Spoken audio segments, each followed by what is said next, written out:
All right. Welcome. Hunter Smith. Yeah, you got a real academic on your hands today. I'm so grateful to talk to you. I'm interested to see what happens here. Yeah. I have pounds of notes prepared.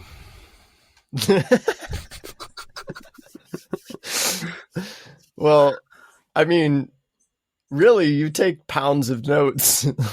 You've taken pounds of notes of a lot of things throughout your life, right? I mean, like with Magick, I think that's like one of the things I've really appreciated about you is like you like really studied it. Like you really wanted to like learn the ins and outs of like many aspects of like Egyptian culture and like the different teachings that have been like written down, like the Kabbalion and like all the um it's really cool to know that like when you're really passionate about something, you just like really just get like really nerdy with it, and that's cool.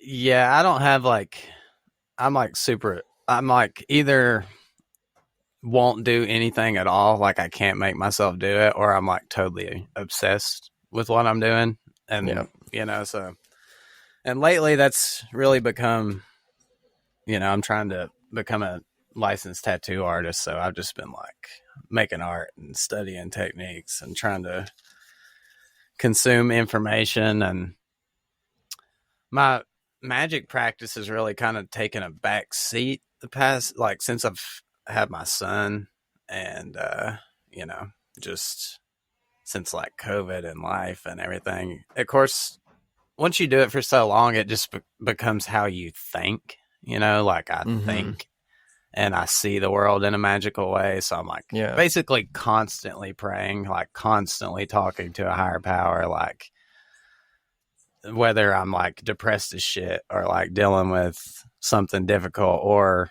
the moments of like awe and mystery and beauty. And on that, I was going to say, can we start this with like a little prayer? Absolutely. I love that. Would you like to lead it? Yeah, I was going to read, it's an old translation. I'm not exactly sure anymore of exactly where it comes from, but it's the Lord's Prayer, but a little bit different. Okay. All right. Father and Mother of the cosmos, ever shimmering light of all, your light is focused within us as we breathe your holy breath. Now, you enter the sanctuary of our shared hearts, uniting within us the sacred rays of your power, your beauty, and awakening our heart's desire that unites heaven and earth through the sacred union. Your light shall guide us as we fulfill what lies within the circle of our lives today. We know that you already forgive us of our secret fears, as we choose to forgive the secret fears of others. Let us not enter forgetfulness of reality, tempted by false appearances. For from your astonishing fire comes the eternal song, restoring and sanctifying all. It is renewed eternally in our lives and throughout creation. We seal these words as truth in our hearts, committed fully in trust and in faith, as together we say, Amen. Amen. Wow, that was great. Where do you don't know where that's from? It's a version of the Lord's Prayer. I found it somewhere when I was like 17, and I've kept this like really beat up piece of paper in my wallet for like years. Nice. Of the prayer, and it's just kind of like one of my go-tos to help me remember to just like what's going on, be present. It's all a game, it's all for fun. Yeah, it's beautiful. I love the part like forgive me of my secret fears as we choose to forgive the secret fears of others. What does that show for you? I think, some of, especially in society today, taking medications for like depressants, anxiety and stuff is like way up. And just about anybody can go to a doctor and they'll just like prescribe you a bunch of random stuff, you know. And I'm not saying like there's people that really need help and it can help a lot of people. I'm not like anti, you know, modern medicine completely, but I think that it's a distraction and kind of denial of like the human experience, you know, like just being a human isn't supposed to be easy. And I think we all carry secret fears. You know, we wear masks, we like play a role depending on who we're with and what we're doing and where we go. And we have this kind of like phantom self that we build up to present to the world so we're accepted and safe and we can play along, you know. But that whole time we're carrying the secret fears within us in every situation, you know. Every person that I meet, you're not going into that from an authentic place. You're going into that automatically from a place of fear, because the reason you play roles is for acceptance. Yeah. And it's the fear of not having acceptance. It's your secret fear that you present to the world as yourself instead of your actual self. And I think that prayer is powerful because it reminds you, like, that's not you. Like, you know. So if you can forgive yourself for that, it allows you to just go at life from a place of just presence, like the moment, the feeling, the experience. And, you know, that's something that I struggle every single day with, you know, and I think all of us do. So it's just a good reminder.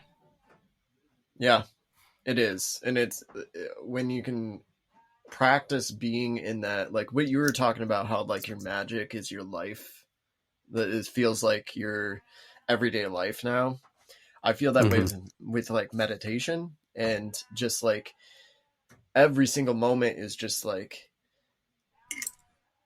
stepping back into authenticity, you know, like just continuing to like, oh, shed all like, I'm like attaching to all this stuff, like shed that, and here I am.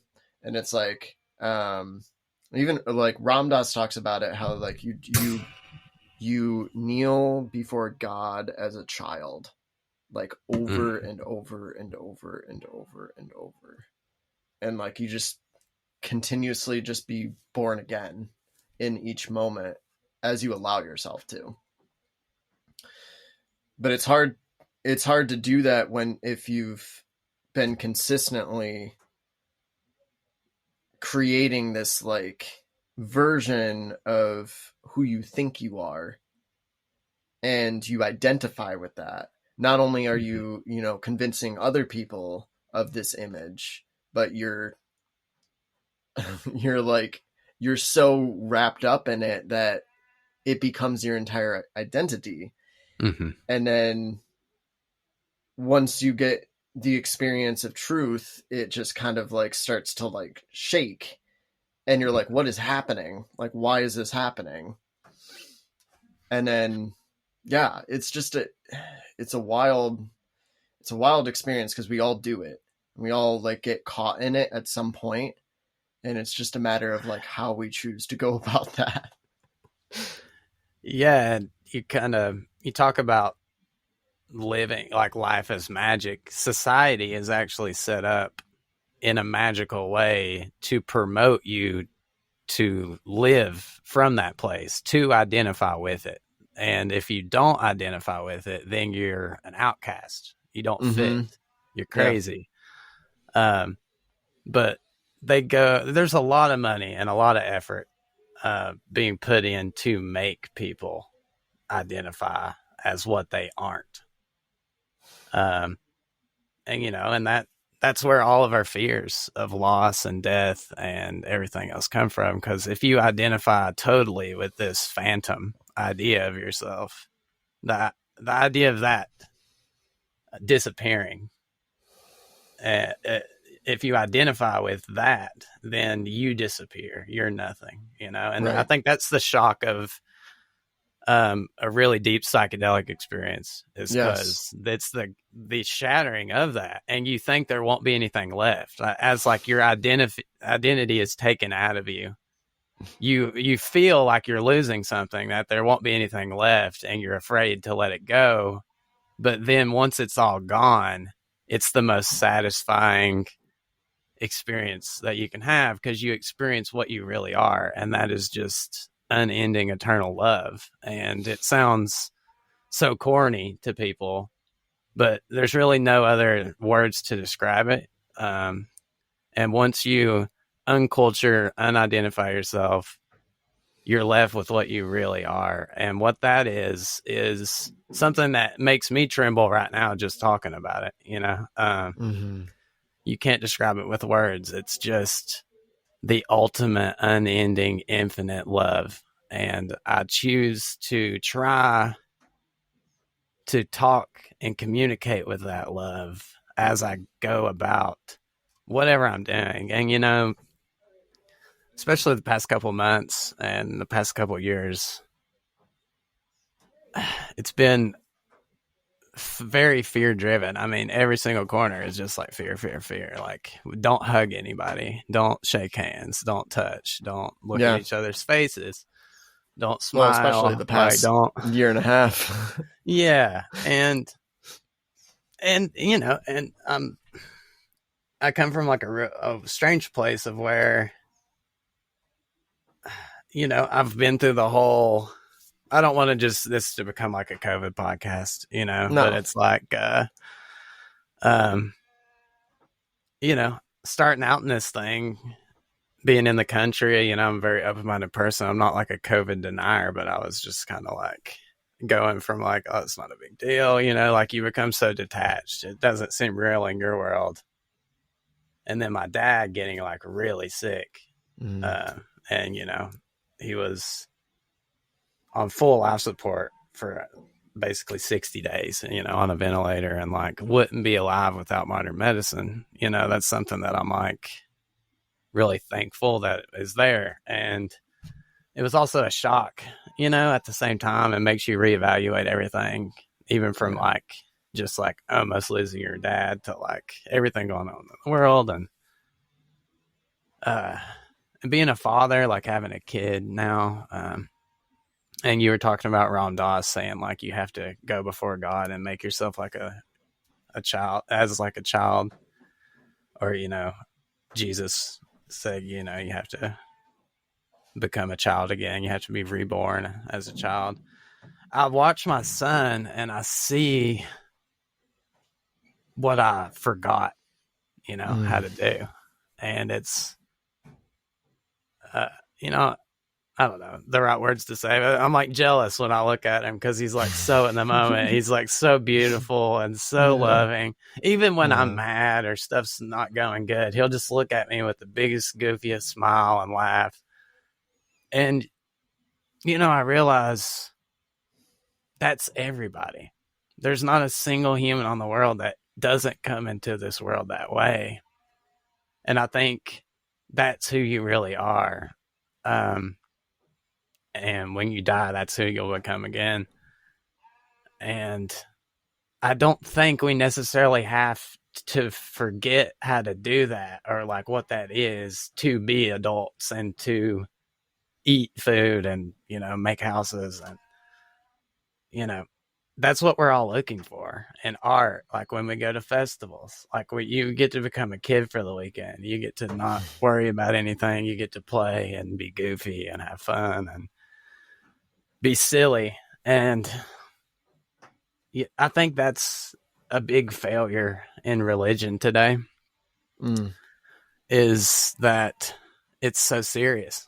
It's just another society driven game. It's not about God at all, you know, like, I think, at least personally in my experience, it's, you know, I think a lot of dogmas and hard driven rules, and I think a lot of that does a disservice to the actual experience of having a real relationship and connection with whatever God is, at least in my experience. It's when you can get out of your way and detach from all the symbols and all the words and all the rules. It's like life becomes fun. And in that moment, that's God. Like, I believe creation is God's way of having a good time, even when things seem really dark and scary. It's a really good story, Mm-hmm. It's a really good story. You're a good story. Thank you. You're welcome. I miss you, man. It's been too long. I miss you. Yeah. For people watching this, me and Tony are very connected at the heart, and we haven't really communicated in a very long time. I mean, since I moved from Michigan, it's already been like 5 years, 4 years.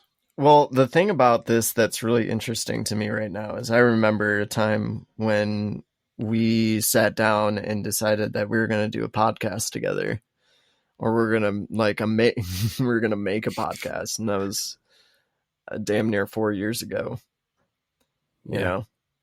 And I just think it's funny in this moment that here we are, finally doing the thing. And it's the right time, I feel very blessed to be where I am, and I'm so grateful to watch you as you've grown and you raise a kid and be in partnership, and all the ways in which you've had to face trials and struggles and continue to come back to what could be considered God, what can be considered, novelty, the experience of fresh explosion of the moment, whatever you want to call that is, I think you have allowed yourself to see that and experience that and cultivate that in your life and continue to return to that. And I think we both have this playing off of each other, of ways that we've both learned how to do it, and just our own unique expression and sitting in with that, and then just reflecting to each other, and it gets fun. And I find a lot of times it's hard to contain myself. Like in my voice, you can hear it sometimes, where I'm just like, it's the cosmic giggle that's stuck in my throat. That's what you want. That's what you're looking for. That's the good stuff. I mean, that is where miracles happen. If you want a miracle in your life, that's where it happens. It's not, and I'll be the first person to tell you, I'm still very human, if I could sit here for hours and tell people crazy stories and things I've experienced and blah, blah, blah. But, I think it's good. You have to be, I don't know. It's good to be a little bit reserved, because, I think that God, or, and that's just a term. I know some people don't believe in God. Spirit, consciousness, is very much a part of our lives and plays games with us. The trickster archetype is very real, and especially now in the face of pure chaos. There's no, and I read this book. It's called Between Good and Evil, I believe. And it kind of breaks down the concept of, for a Western mind, the concept of God and the devil as in being the same person. And I'm sure people might lose their mind when I say that. But I mean that as in nothing would exist without the polar opposite, So Absolutely. the concept of like darkness or evil it's also a very human made thing, and what's really going on is just perfect. You can't get off your path. There's no way. That's There's one of the no greatest lessons you've path to get ever off told of. me. That's honestly one of the biggest things that you've ever done for my life. Right there is that lesson of that you cannot, like, it's impossible. Like, you can't get off your path. And once I understood that on a fundamental level, all the chaos that ever came into my life or I ever experienced, I knew that it wasn't the end. It's never the end. It's always just going to continue, and it's all part of it. It interweaves with the whole story. And I'm just very grateful that, like, I use that phrase all the time now. Yeah, that's awesome. I mean, and it really comes from the medicine ceremonies, and once you're like completely dissolved, basically the spirit told me that how could you go anywhere else? Like, how could you be anything other than yourself? Like right now, like the only reason that this is an experience at all is because you are. And upon death, you'll open your eyes as every other being, not just on earth, but in perceivable infinity. There's no beginning. There was no beginning of the universe. There is no end of the universe. There just is. And we can do what we do. I think it's for fun. That's my true belief. That's my religious belief. I think it's for it's a celebration. And I love that. And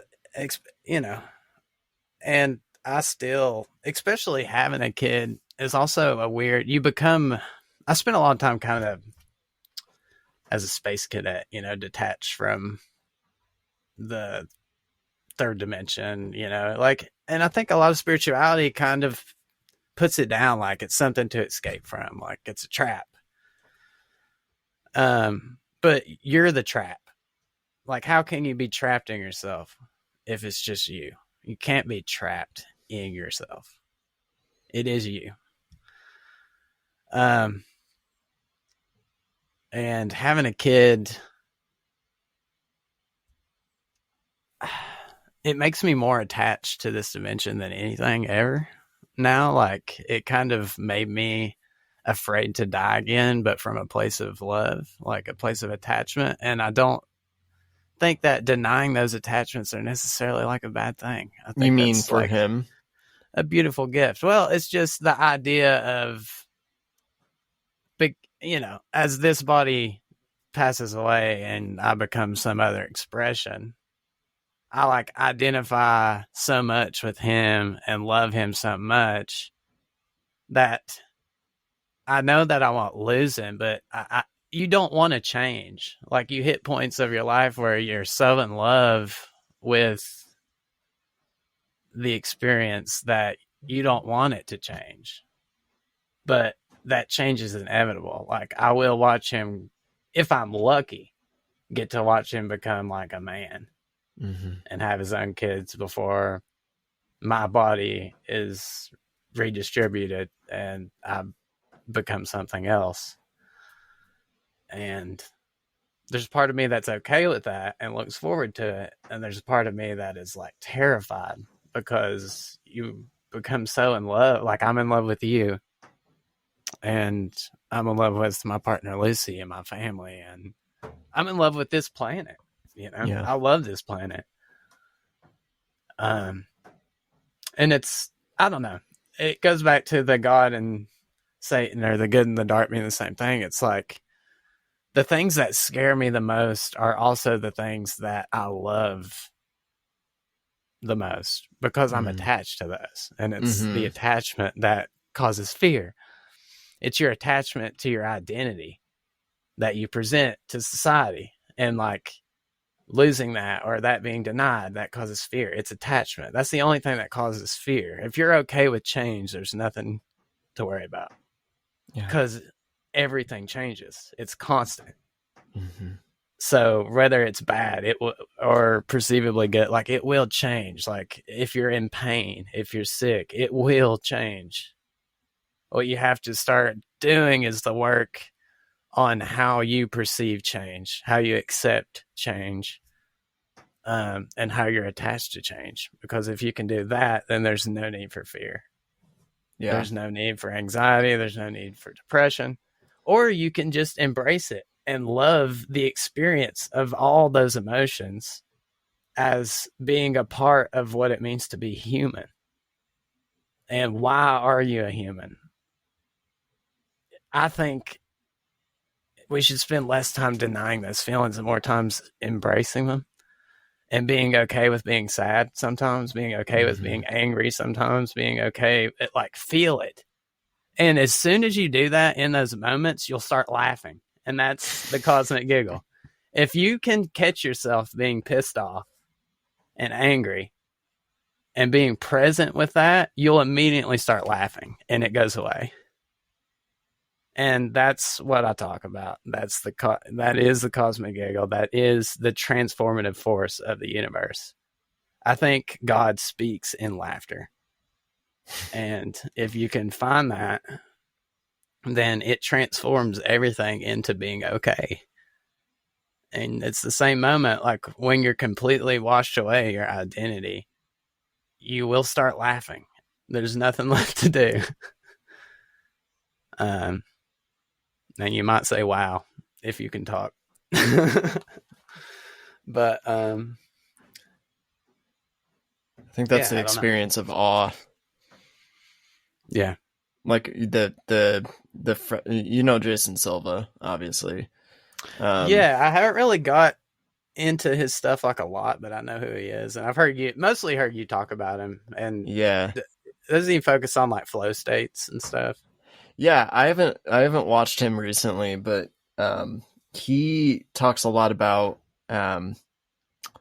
like the ineffable expression of like he brings up a lot of quotes of many great thinkers in the past and just like very seamlessly flows them together into this like this way of like communicating like that you are everything, you know.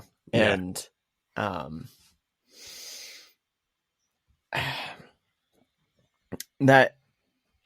that experience of being faced with truth in such a like sometimes a harsh way, it can feel like you're like fuck, and then you have this like and then you're like trying to like figure out how to interact with it or embrace it, or like okay, I know that I don't need to be attached to this. How do I actually process, or like, because when you say like we can just love it, we can just, and that can be hard, you know, that can be so difficult to just like, but no, like no.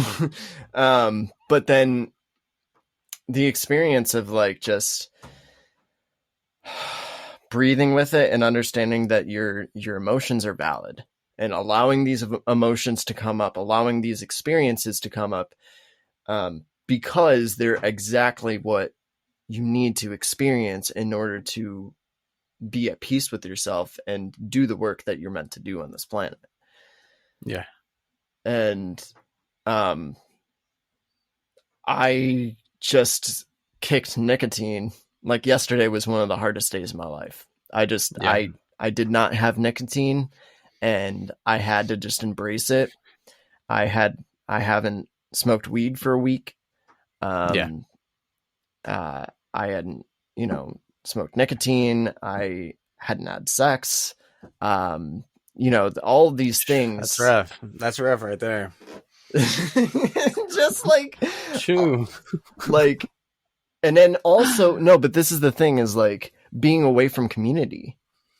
Yeah. I'm always in community all the time. So now I'm living on the side of a mountain in another country in the Caribbean, and on an island in the Caribbean.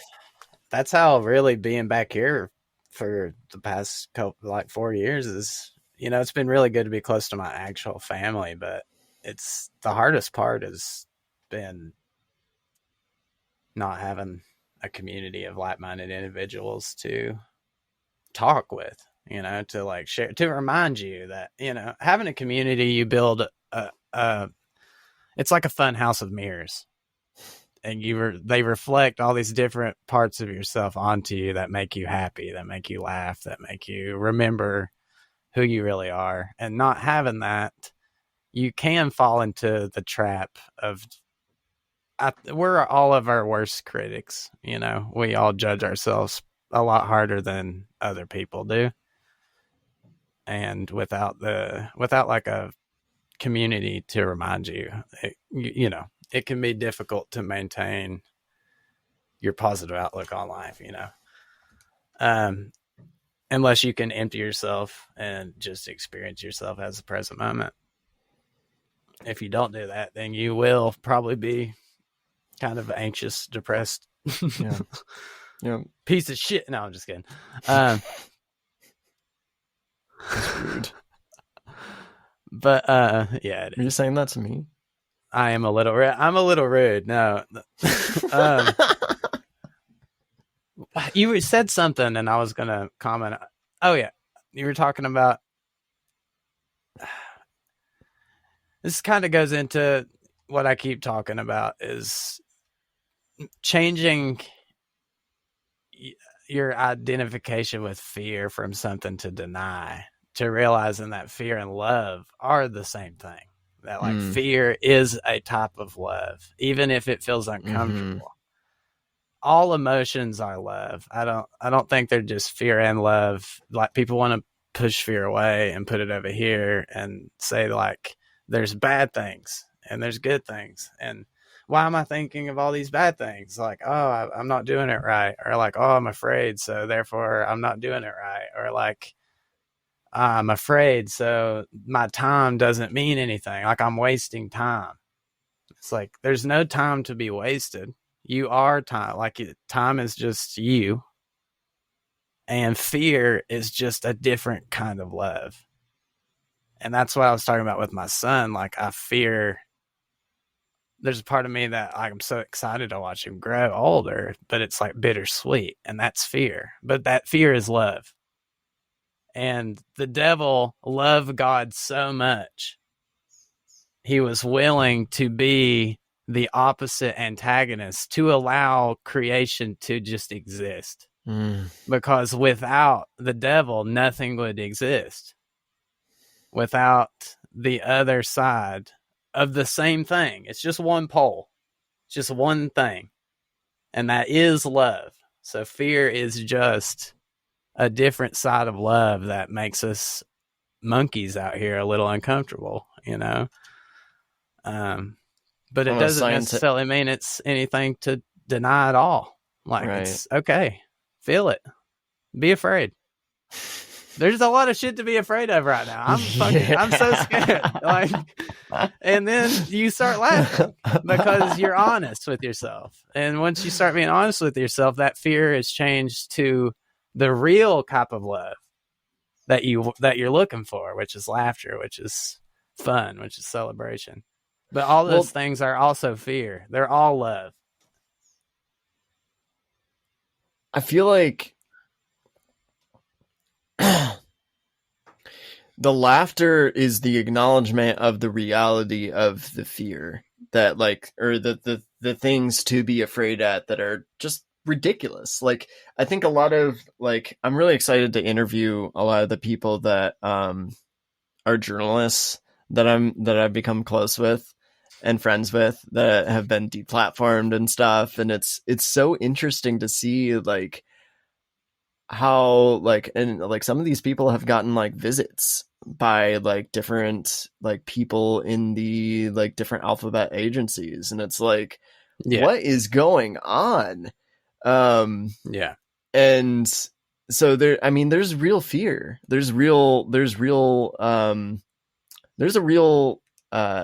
monopolistic takeover that's trying to happen on this planet, and the people aren't going to let it happen. It's going to, we're going to get through it, but there's so much to, like what you were talking about with like that laughter, when you feel how ridiculous all of this is.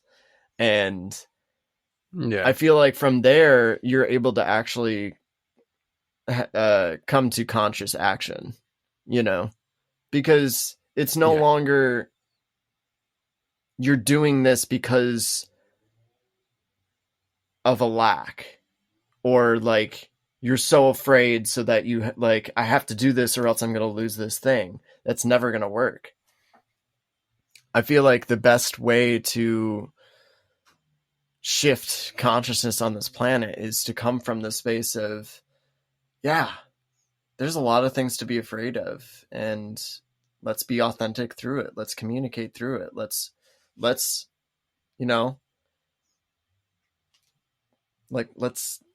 be with it. Yeah. And find a way to communicate through it and set up systems that can honor each other's creativity and ability to witness and be witnessed. And yeah.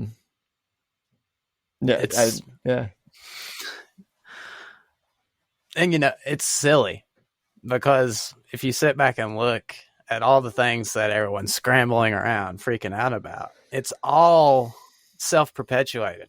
Like, we're monkeys arguing about symbols. We have different words that we want to describe what's going on around us, or like what goes on after you die, or like what you are, or like how you're supposed to do this.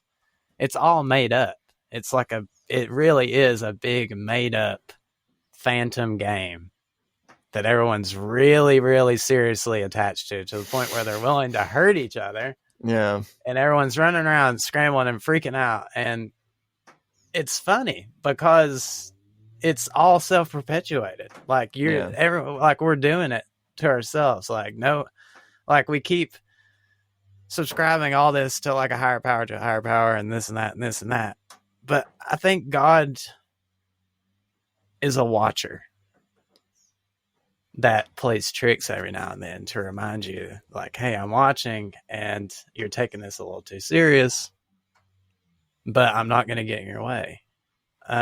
Because that's the fun of it. We are God doing that thing. Mm-hmm. And, I've often, in my mind, I think about what would something that's truly infinite, all-knowing, has always been and always will be, what could it do with that? Like, other than create situations where you forget you are that, so you have something to do. And that's what is, in my belief, is going on. I think we are God creating situations of forgetfulness because that's all it has to do. I mean, if you know everything, the only way to do anything with that is to forget that you know it, so you can have nostalgic experiences, so you can look for and do, so you can have a story. Fractal yourself out in millions of pieces so that you can rejoin one step at a time, and like have this like trajectory of like getting closer to back to what you were, It's like, there's a person that was a part of my subconscious that I forgot about, and then now I'm like unionizing with this person, and so like, there's another friend that's also like part of my subconscious that I forgot about and deconstructed, and now it's like, now we're constructing again, but we're in like this, like, I don't know, it just goes, it's so deep. It's you. Like, you are.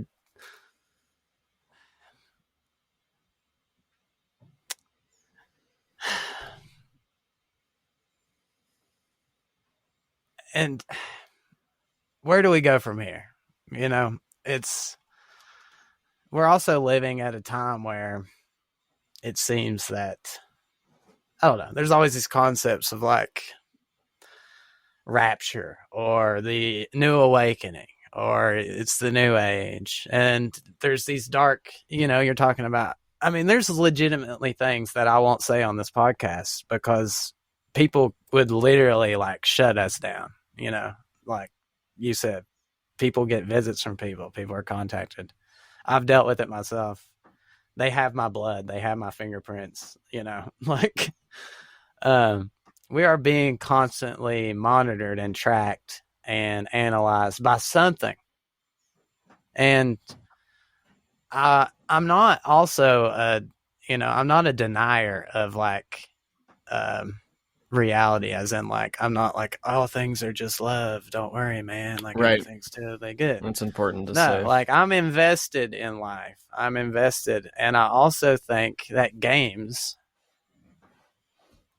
have lots of twists and turns, and there's always a winner and there's always a loser. And that's what makes them fun. There's competition, and competition also drives novelty. You need chaos to force us to do things. Like we're the kind of animals that if we just have a giant mound of bananas under a tree, we're just going to sit there and eat bananas until we run out. I mean, as like, the human monkey. And there are magicians of chaos that I believe some of them think they're doing good work, as in like we're forcing human consciousness. Like we're going to force the Christ to awaken on earth by making so much competition, by making so much chaos, by making so much pain that it forces humans to get up and do something about it. Mm. And there's also magicians of illusion, magicians of control that would rather keep everybody asleep so consciousness stays in one place and they can micromanage everyone's existence while they play this Monopoly game on this planet, and they get off on that.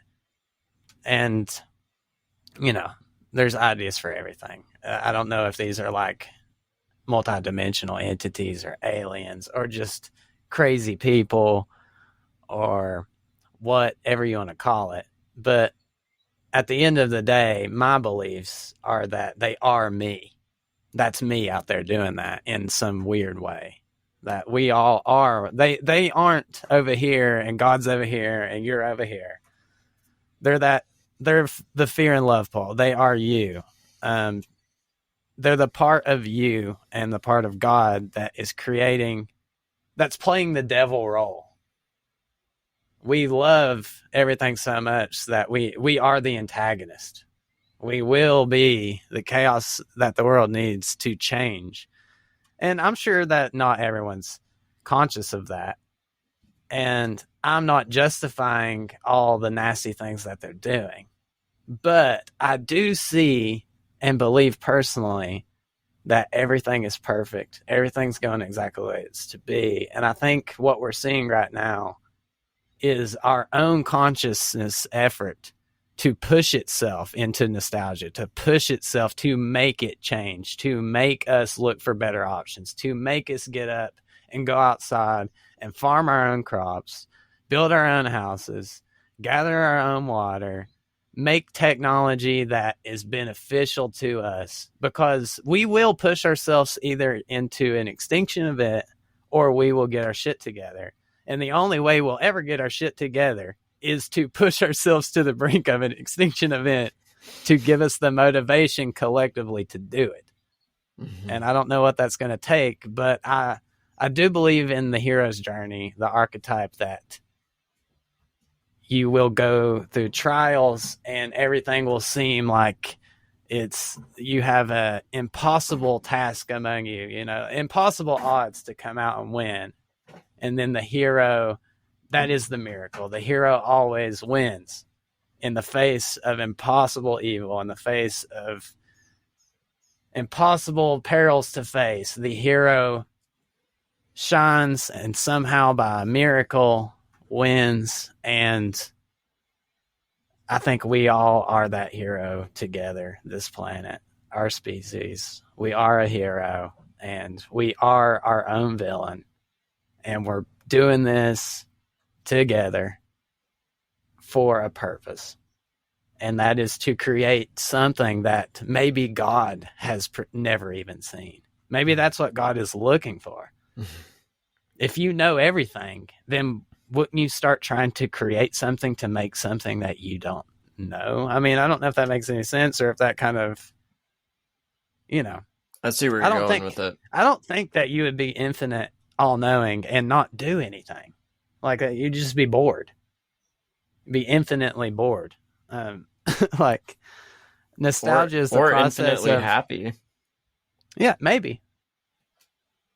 Or maybe, like I said, these are all words to describe little feelings that we all get. And some of us feel those feelings differently. Like, those are body feelings. It's love. Like, your boredom is your love. Like your fear is your love. It's just us. Like, we perceivably have a choice to play this game in a certain way, but I think whatever happens, it's creating something new. It's a birth. We are collectively, that's the argument, yeah. I think the occult and like magic and everything gets a bum rap. There's been some, especially even from early on, there was active media trying to discredit magicians like Aleister Crowley and everything else, which he did some pretty crazy stuff. But we are the consciousness fresh out of witch trials, fresh out of the conquering of all pagan and tribal communities. We wiped out all of North America, all of South America, all the Irish and Nordic clans, all the pagans were wiped out. They're heathens. They have nothing of value. They're devil worshippers. And we are the product of that game. That consciousness created us. And really what paganism to me is, from my understanding, is the recognition of the fertility, the force that generates everything, that generates the stuff, not just human beings. The sex isn't just physical. It's not a physical symbol. It's a symbol of death, rebirth. And that is what generates everything. There is a masculine and feminine force that pervades, that is creating, that is a creative force. The Lord, the Lady, the Goddess, the God. What nature is doing. It's just observation. Paganism is observation of what is and what you feel. At least it is to me. And I think we're all the bad and the good. We are making love and we are creating something new. And it's pretty kinky. Kinky indeed. Well, you want to wrap this up? Yeah, we can. That sounds good to me. We can, and we can continue too. I don't know. That seemed like a really good spot. Yeah, it seems good. Yeah. We don't want to burn ourselves out too much. Yeah. I'm down to still talk for a minute if you want or whatever. Yeah. I don't know what you're doing. Yeah, but it's I have a feeling that we're gonna do this podcast many, many more times. I would love to do something regular, I like the whole, like, you know how Duncan Trussell and Joe Rogan have their, like, that podcast that just, like, comes back around. I would like to do that with you. Yeah, and if I can get my, ducks in a row, I'll definitely have you on my podcast and kind of collaborate and continue to. I think right now is the most important time to be artist, to create, to share, express what's going yourself. on, like express yourself, because it's going through all of us. all this energy. It's all energy. We're all feeling it, and we're all trying to describe words to it to make us feel okay enough to like get through the day. But really, you got to put it on paper, put it in wood, put it in stone, create, express yourself, dance, hug your family, love each other the best you can. Because something is happening, something big. And I don't necessarily think that the version of humanity that we have right now is the pinnacle. It's the be all, like we are doing something together and we are becoming something new as a species. And let's make that something that we're proud of,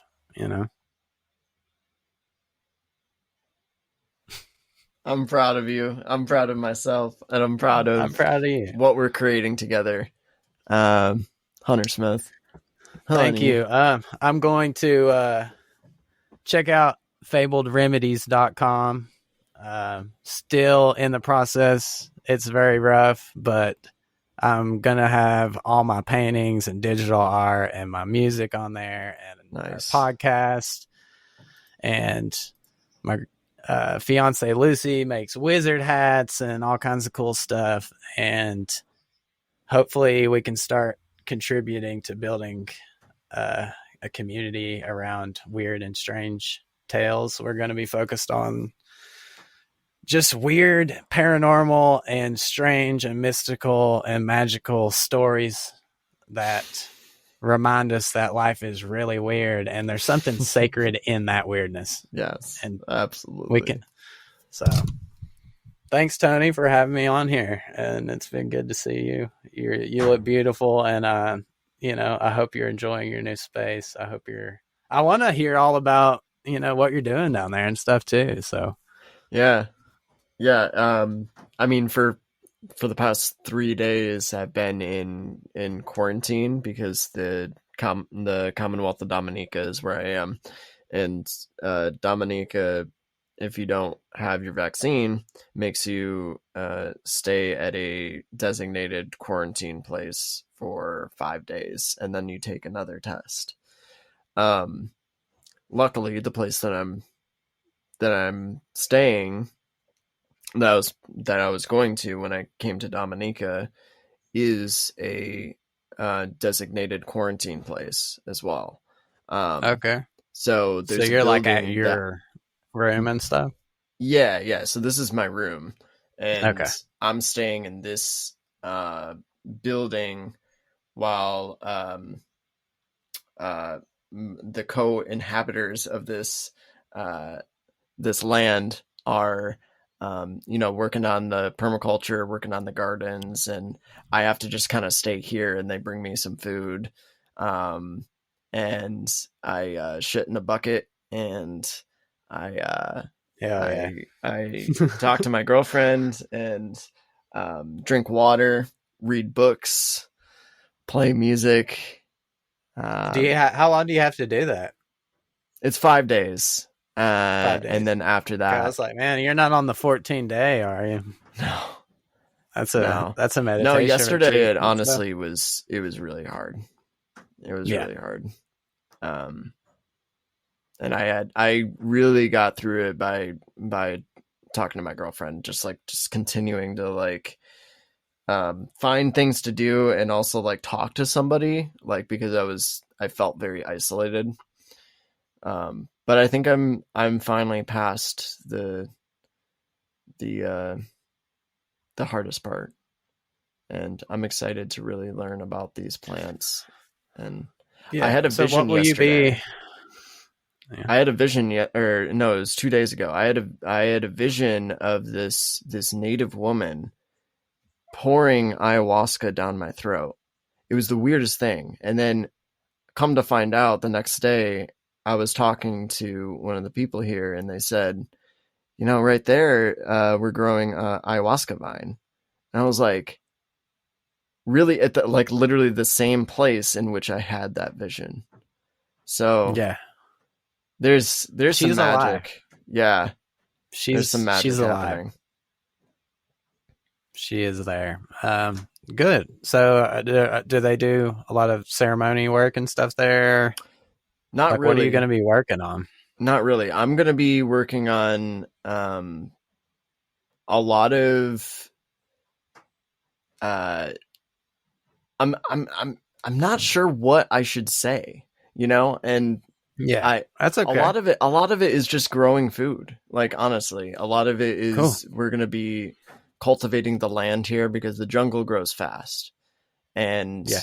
we have a lot of Do they interweaving. have? Can you grow? I guess you grow year round there, right? Do they have like a rainy season and a like dry season?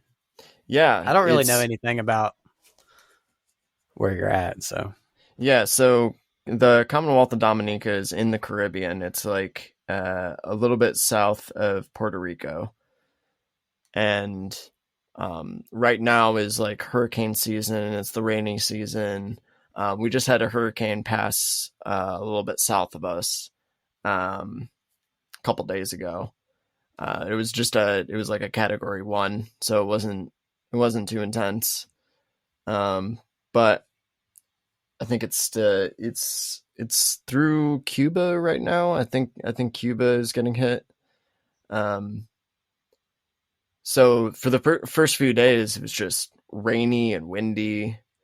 Um, but yeah, what I'm going to be doing is just like learning about life skills, like really just like learning about permaculture and applying those practices to my life, and really yeah, learning how to work with the land and be in an off-grid experience, and really like allow myself to be immersed in that, so that like that way of life is just ingrained. And whenever I return to wherever, going back to Grand Rapids, or going back to, or visiting a different intentional community and possibly helping there, because I have the skills now to then like be of service or be helpful. Um, I'm gonna. Uh, I'm excited for the possibilities. I'm really just like diving deep into learning as much as I can. yeah. Right now, I honestly think that is the most powerful thing you can do. Facing the situation that we are right now in the world is taking your own food and water consumption into your own hands, because especially through movies and everything, as soon as like society starts to break down, our first thought as a species has been programmed to like, well, I'm going to take it from somebody else. Like now it's dog eat dog, everybody for himself. Like I'm going to go rob the grocery store. I'm going to go rob. I don't care who it is. But if we all approached it from a space of reliance where we could come together and immediately know like our whole towns, our whole counties are like, this is set up for agriculture. Like we can grow our own food, and this is how we store our food, and this is how much we estimate to have to be able to share with people. It's not ideal, but instead of our first resort being chaos, it needs to be set up. And I was talking to Lucy the other day, why is there not like a year of school where you have to learn about agriculture? Like you have to just learn how to grow and take care of your own food depending on like your climate where you live. Mm-hmm. Because if people could do that, there's literally no need to hurt each other. Like we're all good. I don't know how You I know? feel about the with it being forced, but Yeah, I well, do you get what think, I'm saying. yeah, It should just yeah, be not forced. That's a strong word, but it should just be a part of curriculum. You know? yeah, no, Yeah, yeah. that's Well, what I that's meant. It shouldn't absolutely even be an elective. I meant it as like it should be like, hey, this is what you need to do to graduate. You know, right. like I didn't Yeah, mean like put a gun to your head. I just meant like it should be like a part of finishing school curriculum. You know. it's good to point that out because I know Yeah, the yeah. Thank you. anarchists are gonna come on here and they're gonna hear that and they're Yeah, gonna like, that's good. oh, you I enforcing have to. communism? No, I have to really watch myself with the modern because I'm very prone to just radically speak my mind, and I Yeah. also make very kind of harsh jokes a lot. because I try not to take anything too serious. Like, that's the power. But I do have to. I also know that sometimes I come off as unsensitive, and I don't want to do that to anybody either, because my intentions are loving. Like, I really don't give a fuck about how you want to live your life as long as you're not hurting other people. You know, like, I really don't care. And I think that there's a power in, like, the state of woke culture, you know, like making people accountable for how they treat each other and how they speak. But I also think it's easy to go too far, and it becomes a disservice to everybody's ability, and it becomes a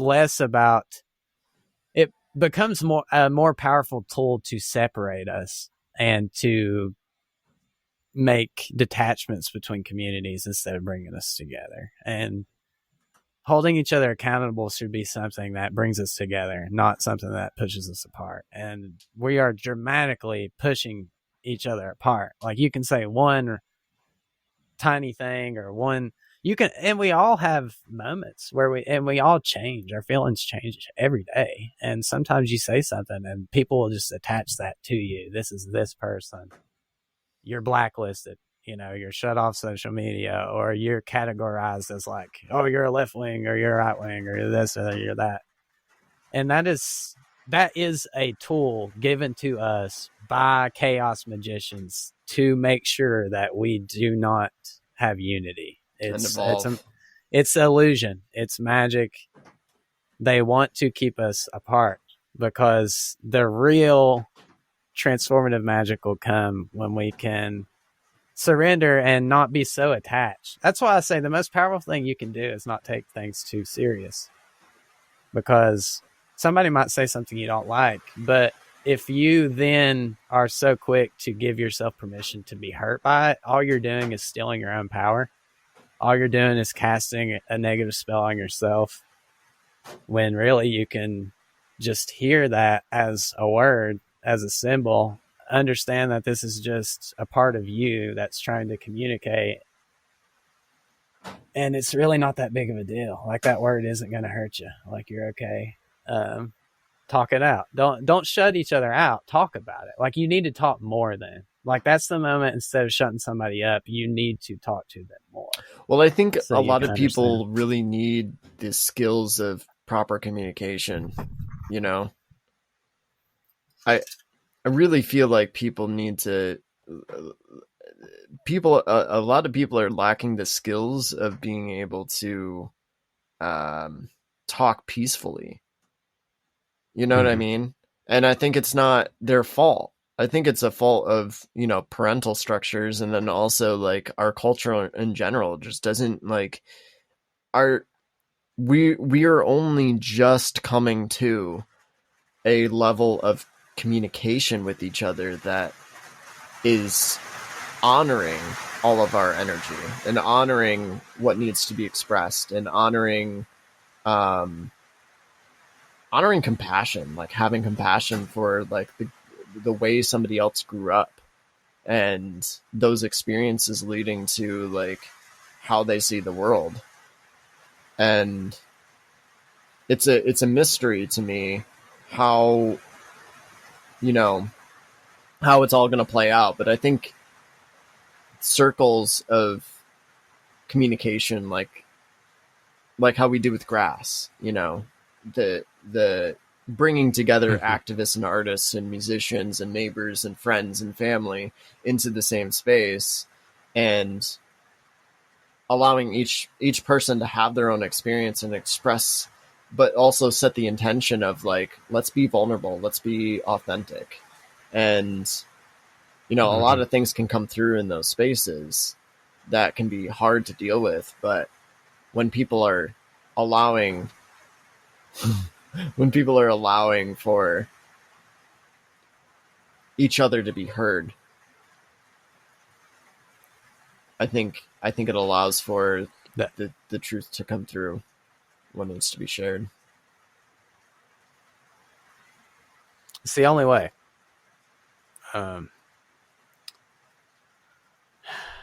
Is it raining there? Yeah. Is it very loud? Yeah. Okay. I was like, it's not super loud, but I can definitely hear it. And I was like, what is that? Yeah. Yeah. Eventually, I want to get some soundproofing. Yeah. The thing about this building that I'm in is that it's open in many different places, and so sound like when it rains, it's you can easily hear it, and if there's any That's sounds cool. outside the room. But I also It figured, doesn't, I mean, it's rain nice. sounds Like, cool, so yeah, no, it's it's nice. fine. I was just like, yeah, it's all good, Yeah. but this stuff isn't very expensive. And I don't know if you're allowed to hang stuff up there or not, but there's non-invasive ways to do it. But off what you were saying, I wasn't trying to change the subject. I could just like hear it, and I was like, "What Sure. is that?" Yeah. But I think what we're experiencing is, I really believe we're trying to create a new language Mm-hmm. as a species, Mm-hmm. because as the world becomes, and we're in this, I feel so conflicted. We're in this weird state. Like, we do need a one world culture, like, and there's all this movement, and a lot of fear. I'm the first guy that'll be like, oh, it's reptilian aliens, like, whatever. It's fun. But I'm into a lot of conspiracies and stuff. But, there is a huge movement for one currency, one world currency, one world government. And, it's like we are in a situation where, like, the only way to stop war, and I'm not saying we need a governing body that forces us to do all these things, but we do need one language, one, like, no countries, like, we are just the earth, like, one world, one money, one people. Like, it makes sense in like a loving way. Like, that's what we're all talking about. Like, we are one, we're all one. So how do we start to navigate these systems where we don't let old patterns control them? Because that's the effort, is like, one world government is inevitable. One world currency is inevitable. Like, one language is inevitable, even if it takes 1,000 years, 2,000 years. Like, that's what we're all merging together. We're all breeding with each other like one species. There won't just be individual races, which that scares people, but that's what's happening. And it's really what needs to happen, because that's the only way we're going to heal all the past trauma that we've had between each other, and all the reasons that we have so much trouble with race. And the only way to heal that is to create a global people, a global connection. But there's forces that they see it coming. I don't think it's necessarily their agenda. I think they see that is going to happen. So they're trying to make sure the dominoes fall in their favor, because their families have had all the money, all the power, all the land since the beginning of human history. And they're trying to figure out how to be in that same seat when the dominoes fall and we're all connected. The internet was the start of that, where we can all speak. Now we just need a language that we can all convey the same meanings and the same feelings. And, Terrence McKenna in the 70s and 80s was talking about memes, creating pockets of images that create a vision of complex ideas.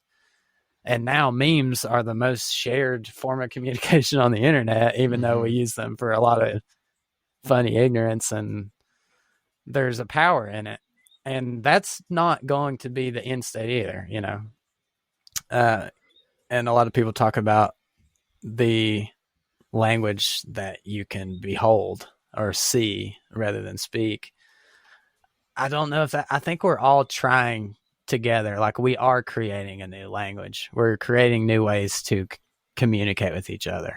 We're creating new ways of connection. And there's a lot of weeds to pick out of that garden, and that's what we're doing right now.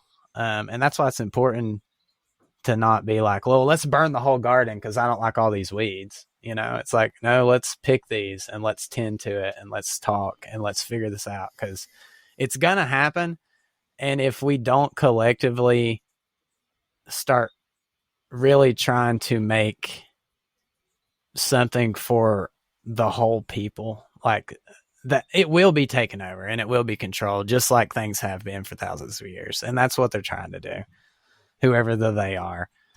And the only way that we don't allow that to happen is to take our power into our own hands, like growing our own food, like taking our power of communication into our own hands, taking the power of our communities into our own hands. That's the only way that we will create something that will be beneficial, that won't be just the same thing in a new set of clothes, you know. Yeah. And I don't think that those old patterns can survive. I think they're clinging, like they're trying everything they can, but they're losing. It's fighting a losing battle, because they're either going to just, well, we're going to blow this whole thing up, or it's going to change. And I personally believe that their sense of power is also a phantom. That's their phantom. That's their illusion. And without it, they are terrified, you know, to lose that power. It's what we were talking about earlier. Like the attachment to change is also, they share the same fears that we do, even if we have them on our individual life day to day. The same fear they feel is the fear we feel for change, for attachment. And I think it's important that we show the powers that be that there is an option that's okay, and like they are not going to be put out. Like it'll be beneficial for everybody. Like we don't have to burn and eat the rich to fix the world, you know. Like we have to remind them that they are in it with us, because they're so detached. If you've been so stinking filthy rich your entire life, you never had to worry a single time about anything, you've just had everything you wanted, you are so detached from struggle. You're so detached from like being hungry, from working, from labor. Like, I mean, we are all one human, but like they really don't understand. You know, they really don't have the presence and the feeling. They don't know. They're ignorant. So the chaos and the control and the pain they cause is also from ignorance. And it's up to us to educate them. And I'm not saying you do that with violence. That's why we need to create systems, even though they're going to try to destroy that, you know, and stamp it out and like, shut us up. We have to keep going. We have to keep making better and better forms of communication. We have to keep making better and better ways. Build better ways. Provide for ourselves. Yeah. Yeah, it's the only way. It's the only way that we're going to not just be stuck in the same trap that we've been in for thousands of years. And I think it's inevitable, you know, like change will happen. It's happening. Yeah, it is. It's been happening. And I think we're getting closer and closer to that experience of alternatives. Like we're living out alternatives. We've been living out alternatives for, I mean, it's never ending, but if you look at the 20th century and the ways in which we just like totally shifted how we interact with each other, especially in the 60s, and the huge renaissance of psychedelics, and like how we just continue to expand the way we do things. And like the whole idea of permaculture didn't even like come to what's the word, the like collective consciousness until like the 80s and 90s. Like it really wasn't. I mean, it's so important now to recognize that we have the power to change these things, and we have the power to live into alternatives and build alternatives and live that way of life, regardless of the fear of what certain people project onto that whole thing, because like the only way that these people that are creating these systems are going to survive is if people continue to support them. But when the people decide they don't want to support these things that are actively killing them and that are actively like destroying the land, destroying relationships, destroying people's ability to like really make wealth for themselves, people are going to turn away, and it's inevitable. And so I think our communities need to be strong, resilient, and also have a sense of defense, but also a sense of compassion. Like there's like a level of compassion that we must have as this whole thing continues to progress, even though there's at a certain point, we're going to feel like it's about survival, you know. I deeply feel that, but also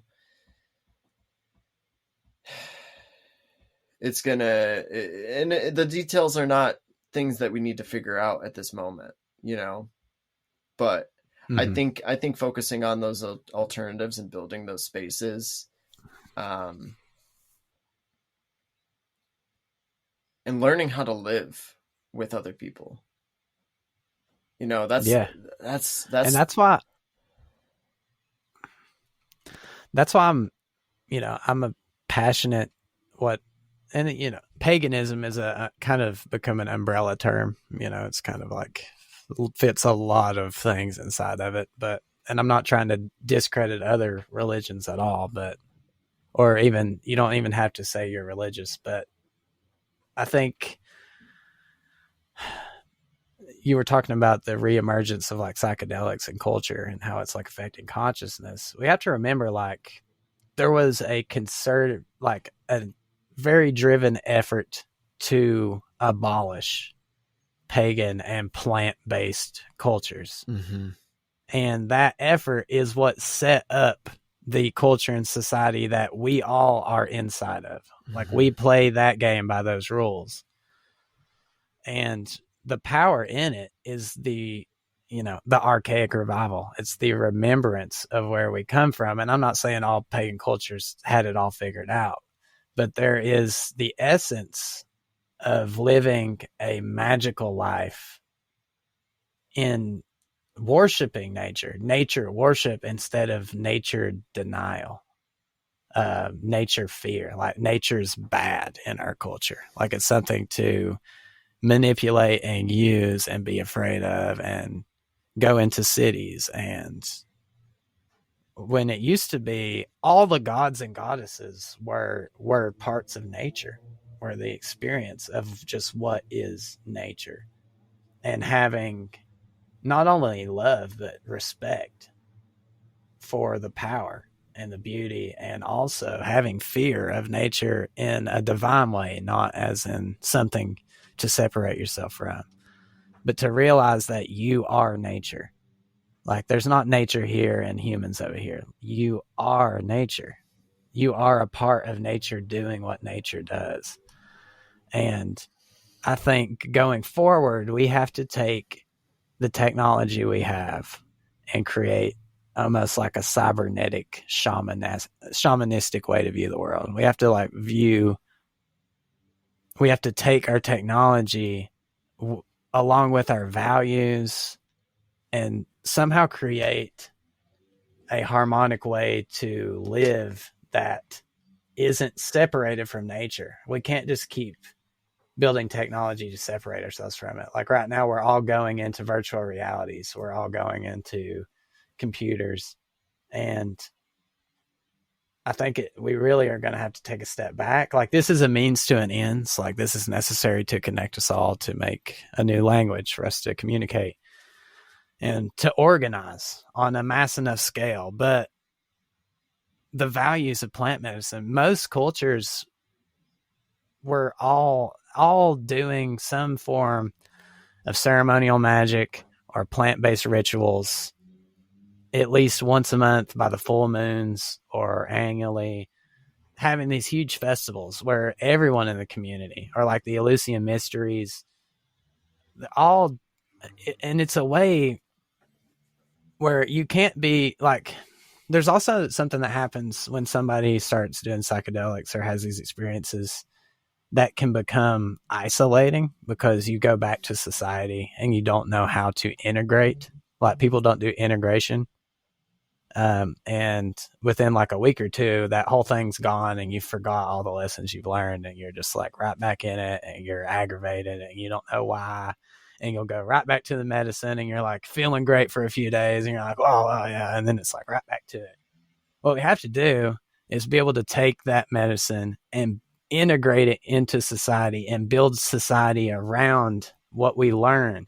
I'm not saying everybody has to trip their balls off all the time. We wouldn't be able to do shit. But we have to start integrating it as a culture. And we have to start remembering and building technologies that reflect truth, that reflect our values instead of separate us from those. Yeah. Does that make sense? Yeah, absolutely. And that's what I want to try to figure out because I think it's inevitable. Like, technology's not going anywhere unless we get hit by a meteor and we all have to start over. But how can we make it something that, because really this is alchemy right here. Like all of our computers are made out of little quartz crystals and gold and copper wires, and everything is made from nature. Like our society just says like, oh, this is technology, blah, blah. Like it's all like without nature, without bits and pieces of rocks and trees, none of this would exist. And then we animate it. We send energy, currency, like currents of energy through all these bits of plants and rocks and minerals. And it creates all this great stuff that we do. Magic. But it is nature. There's not society over here. Like we have to remember we are nature. We are living in a very magical and beautiful world. We can do relatively anything that we set our minds to. And we have to remember where we come from, bring those values into what we're doing now. And like everything's going to be okay. Like I said before, you can't get off the path. And I'm glad to be on this path with you, Tony. Thank you, Hunter. That was sweet. I'm glad to be here with you. And we found ourselves interweaved in each other's lives for a reason. And I'm really grateful that we could record this podcast and just... Thank you. Thanks for hitting me up today. There's so much more to talk about. Oh, I was going to say, I could go like, there's so much I want to catch up with you on. You know, we'll do it again. And hopefully we can start, working on some projects and making some art. And I'd like to start making some videos and stuff along with like pictures and, start making some thought provoking and weird soul shaking stuff. I like the stuff that makes people giggle, that shakes you, makes you remember. That's what I'm going for. I appreciate you. Rain. As the rain falls. Let the rain I love you, man. Fall down. I love you very much. And enjoy your 2 more days of isolation. Take the opportunity to just be with yourself and feel it. And I'm gonna take off all my clothes and wiggle my wiener. I invite you, get naked, show your butthole to the sky, and tell yourself it's okay to feel anxious. It's okay to feel alone, and see what happens. Roll around in the dirt, stick your tongue out, shake your head around. You'll be all right. I love you. Love you, man. Thanks for having me on here, Tony. For listening and being a part of this. Yeah, thank you. Everything's going to be all right. It already is. There's no other way. Peace, love, happiness. Goodbye, folks. Thanks.